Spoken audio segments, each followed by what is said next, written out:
నమస్కారం. శ్రీమన్ మహాగణాధిపతయే నమః.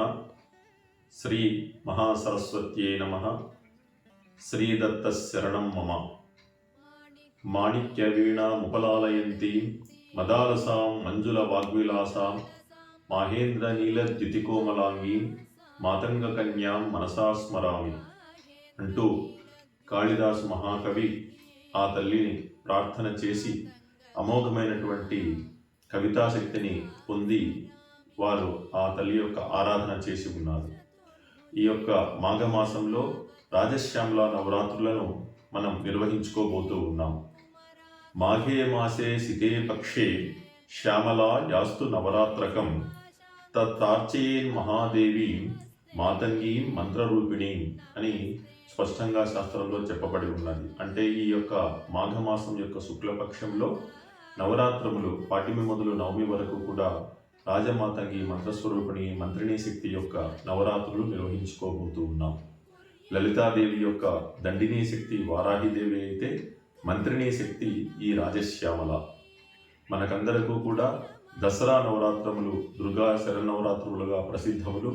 అదేవిధంగా ఉగాది నుండి శ్రీరామనవమి వరకు వచ్చేవి లలితా నవరాత్రములు. ఆషాఢ మాసంలో వచ్చేటువంటి వారాహి నవరాత్రములు. వాటితో పాటుగా ఈ మాఘమాసంలో పాడ్యము నుండి నవమి వరకు కూడా ఈ యొక్క రాజశ్యామల నవరాత్రులు నిర్వహించుకోవటం శాక్తేయంగా ఒక సాంప్రదాయం. ఈ యొక్క రాజశ్యామలాదేవి గురించి సౌభాగ్యలక్ష్మీ తంత్రము, మంత్ర మహోదది, మంత్ర మహార్ణం వంటి గ్రంథములలో విశేషంగా తెలియజేసి ఉన్నారు. ఈ యొక్క తల్లి 9 రూపములు మొదలుకొని 39 రూపాలలో రాజశ్యామల, రాజమాతంగి, సుఖశ్యామల, వీణాశ్యామల, వేణుశ్యామల, వాగ్వాదిని, నకులేశ్వరి ఇటువంటి వివిధ రూపాలలో కూడా ఈ తల్లి యొక్క స్వరూపము, ఆరాధనా పద్ధతులు ఈ యొక్క గ్రంథాలలో తెలియజేయబడి ఉన్నాయి. ఏ విధంగా అయితే దేవీ నవరాత్రులలో అమ్మవారి యొక్క ఆరాధన చేస్తూ ఉన్నామో అదేవిధంగా అందరూ కూడా చక్కగా లలితా సహస్రనామంతో అమ్మవారిని ప్రార్థన చేసుకోవచ్చును. రోజు కూడా నిత్య ధూపదీప నైవేద్యములు లలితా సహస్రనామంలో చెప్పిన విధముగా పెరుగన్నము, దద్యోదనము, గుడాన్నము, చిత్రాన్నము, పులిహోర ఇటువంటి నైవేద్యములను పెట్టడము. అదేవిధంగా ఆయా ఋతువులలో సంభవించేటువంటి ఫలాలు, పుష్పములను కూడా అమ్మవారికి విశేషంగా సమర్పణ చేసుకోవచ్చు. విశేషంగా ఈ తల్లి యొక్క ఆరాధన మనం చేసుకోవాలి అన్నప్పుడు రాజశ్యామల దేవిని ఆరాధన చేసిన కారణంగా రాజవశ్యము, అధికారవశ్యము, అధికార ప్రాప్తి, ఉద్యోగ ఉన్నతి, ఉద్యోగ ప్రాప్తి, వివాహము కాని స్త్రీ పురుషులకు వివాహ సిద్ధి, భార్యాభర్తల మధ్య ఏదైనా ఎడబాటు ఉన్నట్టయితే వాటిని తొలగించుకోవటము. అదేవిధంగా ఈ తల్లిని శత్రుకృత ప్రయోగముల నుండి, శత్రు యొక్క స్తంభన విషయంలో కూడా ఈ తల్లిని మనము ఉపయోగించుకోవచ్చును.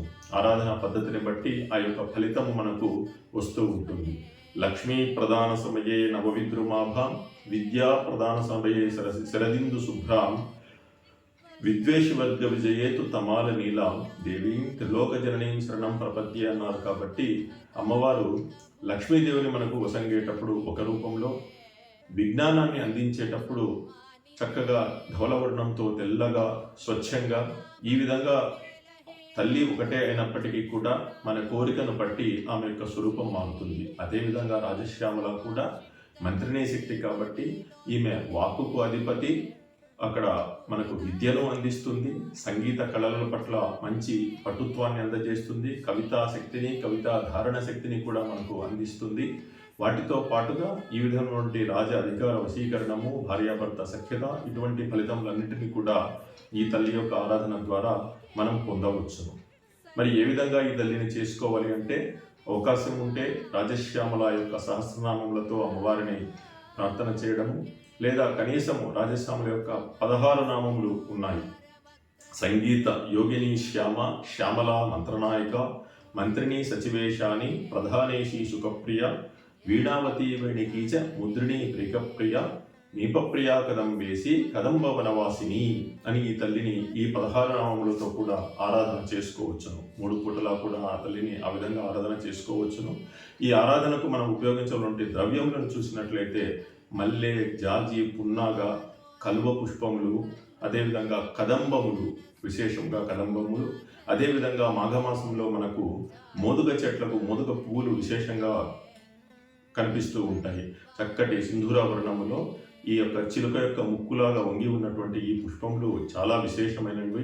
ఈ తల్లి ఆరాధనకు అవకాశం ఉన్న వాళ్ళు మోదుగ పువ్వులతో అమ్మవారిని ప్రార్థన చేసుకొనవచ్చును. ఈ విధంగా నైవేద్యములు సమర్పించి వివిధ రకముల పుష్పములతో అమ్మవారిని యొక్క సాధన చేస్తే మన యొక్క శక్తిని అనుసరించి మన యొక్క భక్తిని అనుసరించి ఆ తల్లి మనకు అనుగ్రహాన్ని కలుగజేస్తుంది. అయితే ఈ యొక్క నవరాత్రులలో నవరాత్ర దీక్షగా ఎవరైతే చేయబోతున్నారో మేము ఆ నవరాత్ర దీక్ష చేయబోతున్నాము. ఋత్వికుల సహాయ సహకారాలతో రోజు మూలమంత్ర జపములు, అమ్మవారి యొక్క ఆరాధన, విశేష పూజలు ఇవన్నీ జరగబోతున్నాయి. విశేషంగా ఈ నవరాత్రములలో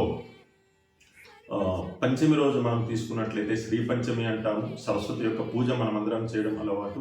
అటువంటి వసంత పంచమి నాడు ఆ తల్లి యొక్క ఆరాధన విశేషంగా చేస్తూ ఆ రోజు వాక్ శుద్ధి ఔషధము, వాక్ సిద్ధి ఔషధమును ఈ సందర్భంగా తయారు చేయడం జరుగుతుంది.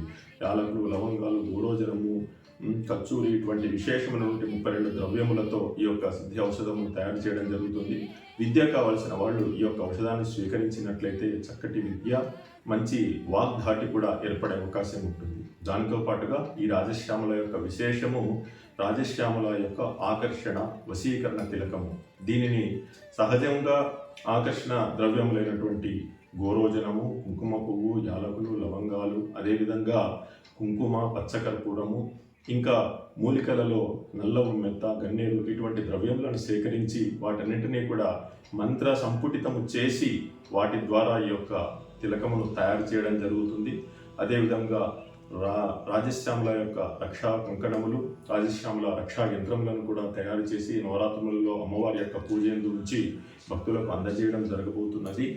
ఇక అమ్మవారి యొక్క హోమ విశేషానికి వచ్చినట్లయితే మనము అమ్మవారి యొక్క హోమము ఒక్కొక్క ద్రవ్యముతో ఒక్కొక్క ఫలసిద్ధిని తెలియజేసి ఉన్నారు. మల్లె, జాజి, పున్నాగ భాగ్యసిద్ధిని కలిగిస్తే, మోదుగ పూలు ఆకర్షణ సిద్ధిని కలుగజేస్తాయి. కలువ పుష్పములతో సంపద వృద్ధి, ఈ గోరోజనము, కుంకుమ పువ్వు వీటితో చేసినట్లయితే వశీకరణ. ఈ విధంగా లవణము, తర్వాత ఈ యొక్క తిప్పతీగను తేనెతో తడిపి చేసినట్లయితే ఆయుర్ వృద్ధి. ఈ విధంగా ఒక్కొక్క ద్రవ్యానికి కూడా ఒక్కొక్క ఫలము తెలియజేశారు. కాబట్టి ఆ యొక్క కామ్యమును అనుసరించి మనము ఆ ద్రవ్యములతో హోమం చేసినట్లయితే ఆ తల్లి యొక్క అనుగ్రహాన్ని పరిపూర్ణంగా మనం పొందడానికి వీలవుతుంది. అనేక మంది ఋతువుల సహకారంతో ఈ నవరాత్రులను విశేషంగా నిర్వహించుకోబోతున్నాము. ఏవైనా పూజా విధానంలో సూచనలు, సలహాలు కావాల్సిన వారు ఈ యొక్క నెంబర్కు ఫోన్ చేయడం ద్వారా లేదా వాట్సాప్ చేయడం ద్వారా మీరు తీసుకోవచ్చును. లేదా ఈ యొక్క తిలకములు కావాల్సిన వారు కూడా సంప్రదించినట్లయితే దానికి తగిన విధంగా ఏర్పాటు చేయడం కూడా జరుగుతుంది. కాబట్టి అవకాశం ఉన్న అందరము కూడా ఈ యొక్క రాజశ్యామల నవరాత్రులను విశేషంగా ఆ తల్లిని ఆరాధన చేసుకుంటూ ఆ తల్లి యొక్క పరిపూర్ణ అనుగ్రహానికి మనమందరము కూడా పాత్రులమవుదాము. ఇంకా విశేషంగా ఈ నవరాత్రులలోనే మనకు సప్తమి రోజు సూర్యనారాయణ ఆరాధన ఆ రోజు జరగబోతూ ఉన్నది. పంచమి నాడు సరస్వతి ఆరాధన, అష్టమి నవమి తిథులందు అమ్మవారి యొక్క విశేష యొక్క పూజ హోమములు, వాటితో పాటుగా ముందుగా చెప్పిన విధముగా ఆకర్షణ తిలకము, వశీకరణ తిలకము, రాజశ్యామల రక్షా కంకణములు, రాజశ్యామల రక్షా యంత్రములు, వాక్శుద్ధి ఔషధం కూడా ఈ సందర్భంగా తయారు చేయడం జరుగుతుంది. కాబట్టి వీటన్నిటినీ కూడా భక్తాదులందరూ కూడా ఈ తల్లి యొక్క ఆరాధన చేసుకొని తప్పనిసరిగా అమ్మవారి యొక్క అనుగ్రహానికి పాత్రలు కాగలరని కోరుతూ మరిన్ని వివరముల కొరకు మీరు ఈ నెంబర్ను సంప్రదించడం ద్వారా మీ యొక్క సందేహములను నివృత్తి చేసుకొని అమ్మవారి అనుగ్రహములకు పాత్రలు కాగలరని కోరుచున్నాను. శ్రీమాత్రే నమః.